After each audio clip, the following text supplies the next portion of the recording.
The Oblivion Remaster has been out for a few weeks now, and already upwards of 2,000 mods have been released. Today we're going to take a look at some of the best ones out so far. Starting with unique elemental spells.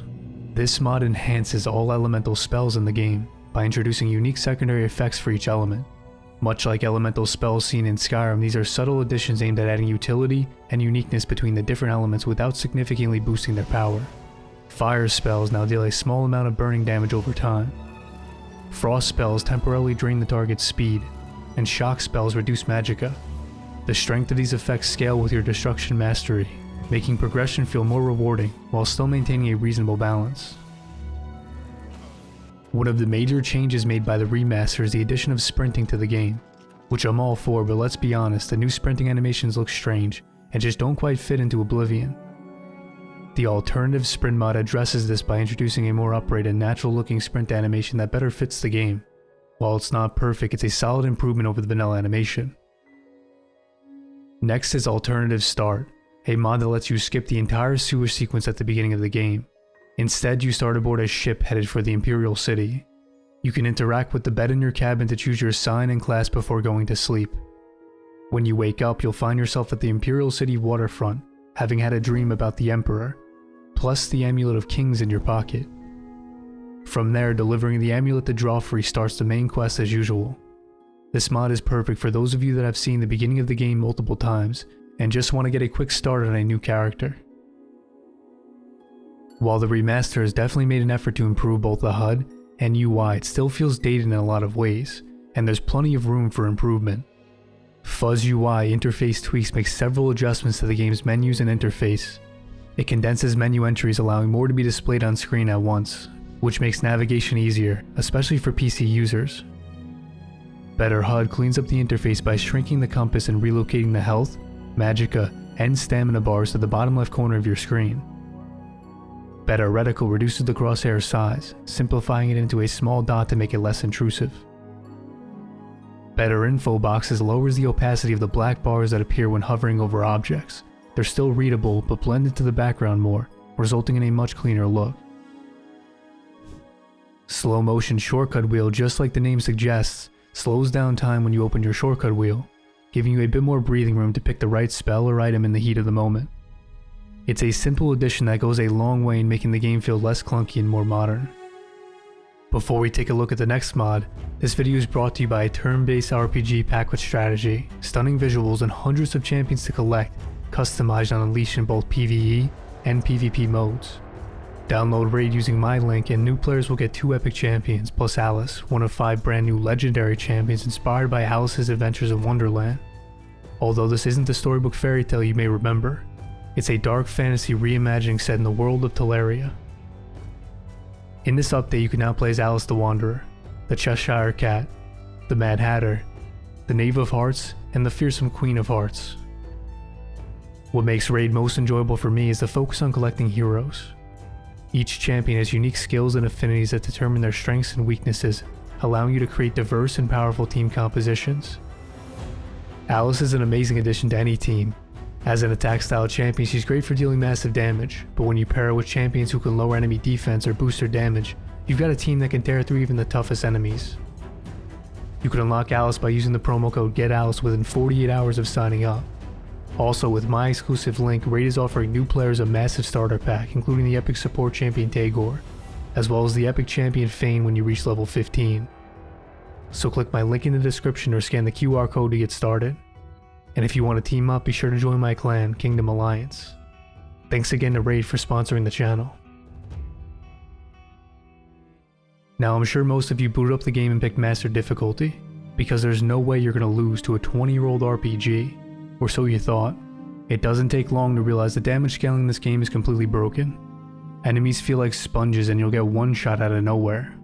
It was already a glaring issue in the original Oblivion, but the remaster somehow made it worse by replacing the adjustable difficulty slider with fixed presets. The mod Difficulty Slider Fixed addresses the huge jumps and damage multipliers between difficulties. It scales things more reasonably. For example, on Master Difficulty, instead of taking 6 times the damage and dealing only 16% of your normal output, you'll now take 2 times damage and deal 50%. It strikes a good balance, but if you're looking for more of a challenge, the author includes 2 alternative versions with steeper difficulty scaling. Probably one of the most annoying things is killing an enemy and not being able to find their weapon. The mod enemy's weapon stays on corpse, as you might have guessed, makes it so the weapon an NPC was using stays on their corpse when they die, instead of dropping to the ground. Next we have Ascension, a vanilla plus balance overhaul that reworks how loot, enemy spawns and progression work across the game. Rare items are now actually rare, with high tier gear like glass and ebony locked behind boss chests or deeper dungeon locations. Bandits won't be wearing full Daedric just because you hit level 25. Enemy scaling has also been adjusted.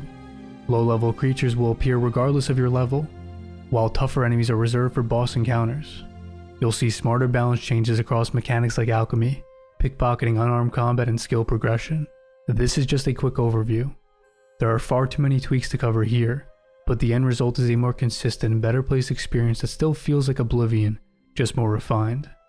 While Ascension overhauls items and loot, one thing it doesn't touch is quest rewards. Auto upgrade leveled items fixes Oblivion's frustrating quest reward system. If you're unfamiliar, the vanilla game gives you leveled items as quest rewards, meaning whatever your current level is when you finish a quest, that's the version of the item you're stuck with. So if you complete a quest too early, you'll get a weaker variant permanently, which is pretty annoying. Unique quest rewards now scale with your level, with stronger versions unlocking every 5 levels. As you level up, the item improves automatically.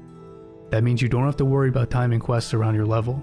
You can just play the game and still get the best versions of those items down the line. Another quality of life mod that's hard to overlook is delete spells, which, as you could probably guess, gives you the option to delete spells from your inventory list by holding down Shift and clicking the spell. After accepting the prompt, the spell will be removed permanently. Next, let's dive into a few visual mods. It's hard to argue that the game doesn't already look good, although compared to the original Oblivion, the remaster feels less vibrant and seems to have a noticeable brown filter over everything. A lot of reshade presets on the Nexus try to bring back that classic Oblivion vibe, but the result is often oversaturated and overly contrasted. Instead, I recommend Cyrodilic, which isn't just another reshade preset, but a fully custom shader built from the ground up specifically for Oblivion Remastered. It lets you enhance the game's visuals with ease, offering 9 LUT presets to choose from. What I really like though is how customizable it is. There's a bunch of sliders that let you fine tune any of the presets to dial in the exact look you're going for. If you want something close to the original Oblivion aesthetic, set the LUT preset drop down to bypass. Adjust saturation to around 130, and set image flattening to around 30. As for me, I really like the breeze preset, though I have tweaked it just a bit, so if you want to replicate what I'm using, just copy the settings you see on screen. And for those of you worried about performance, unlike many reshade presets, this one has very minimal performance impact. That said, if you're looking to improve your visuals even further, Shadows Reworked is another mod to consider. It addresses the skylighting issue in Oblivion, which tends to wash out shadows and reduce their intensity. This mod deepens those shadows, giving the game a more dramatic and immersive feel. It also softens the volumetric fog, dialing back the excessive haze that can obscure distant visuals without completely removing it.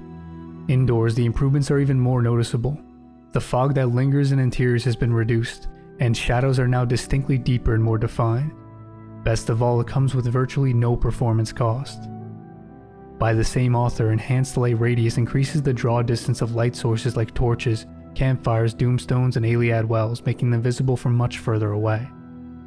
It's a small tweak that goes a long way in boosting nighttime ambience, and the performance impact is minimal. Expect to lose anywhere from 0 to 3 FPS depending on where you are. With that said, if performance is a priority for you, then look no further than Ultimate Engine tweaks. This mod tackles one of the biggest criticisms of the Oblivion remaster, its performance. The game suffers from stuttering and instability, especially on mid to low end systems. Ultimate Engine tweaks aims to fix that by improving both performance and stability, all with no visual loss. After installing the mod, I experienced a noticeable reduction in stuttering, an average FPS increase of 5 to 10 outdoors, as well as a significant drop in CPU usage. While results will vary based on your system, those with less powerful PCs are likely to see the most benefit. Either way, it's definitely worth trying out. Next up are a few mods that improve the game's map, starting with Auto Local Map, a simple quality of life tweak that automatically opens the local map when you're inside cities, dungeons, or interiors instead of defaulting to the world map. It's a small change, but it makes navigation feel a lot smoother. Next is a more complete world map. This mod swaps out the blurry default world map for a sharper, more detailed 4K version. Beyond just being easier to read, it also adds a bunch of previously unmarked roads and comes in both a colored and uncolored version. And finally, M to close map. It fixes one of those weird oversights in which you can use the M key to open the map, but not to close it. This mod just makes that work in the way it always should have. As you've probably noticed, Oblivion modding has been steadily progressing, but the future's still a bit uncertain until we get official modding tools from Bethesda. So far there's been no word on if or when that might happen. For now I wouldn't expect anything on the scale of what we've seen with Skyrim modding. That said, what do you think of the mods we've gotten so far? Are you optimistic about the future of Oblivion modding? Let me know in the comments below. If you want to support the channel at no cost to you, then consider downloading Raid with my link down below. Also, if you're new here, consider subscribing to the channel. And as always, thank you for watching.